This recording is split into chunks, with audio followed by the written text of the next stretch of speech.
We walk into the world of Rome, where generals didn't lead with words, they led with fear. Fear so deep, it could turn trembling men into living weapons.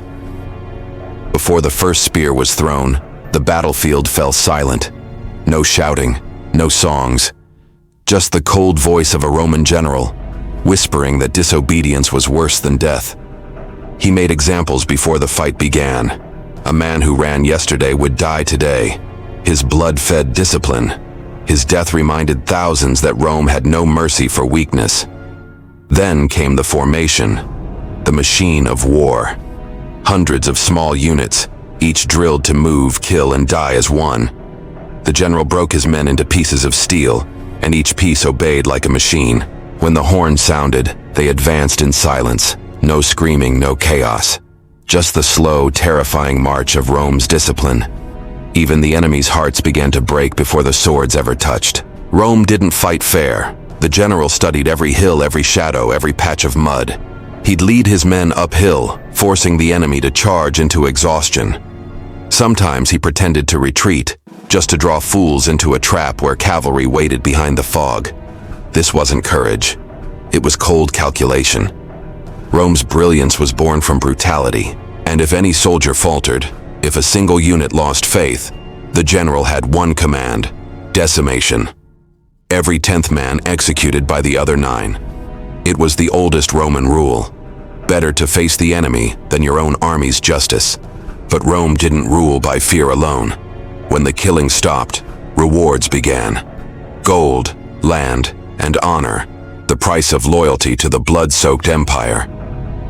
The general walked among the dead not to mourn, but to remember. Every victory was built on discipline, every empire on bones. That is how Roman generals led their soldiers into battle, with silence, fear, and an unbreakable will forged in the fires of war. But what happened when the general lost? When Rome's perfect machine cracked for the first time?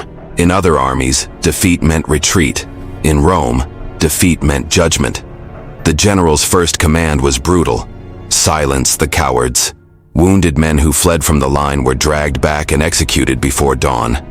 The survivors watched in horror, because in Rome, death on the battlefield was honorable, but dying as a coward was eternal shame.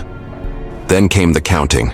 Every cohort, every man, every loss, recorded with military precision.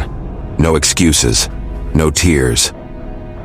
The general faced his officers and said the same words every Roman leader feared to hear. Rome does not forgive failure. Sometimes he was forced to do the unthinkable: decimate his own legion. Every 10th soldier chosen by lot, beaten or executed by their comrades.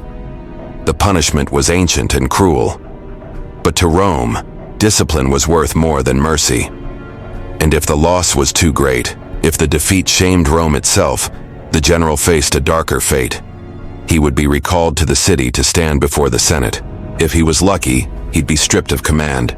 If not, he would fall on his own sword, as a final act of loyalty to the Republic. For Rome, even in defeat, there was order. Even in loss, there was control. The general's blood washed away the shame, and the empire marched again. Because Rome never stopped. It only replaced the fallen, and marched toward its next victory.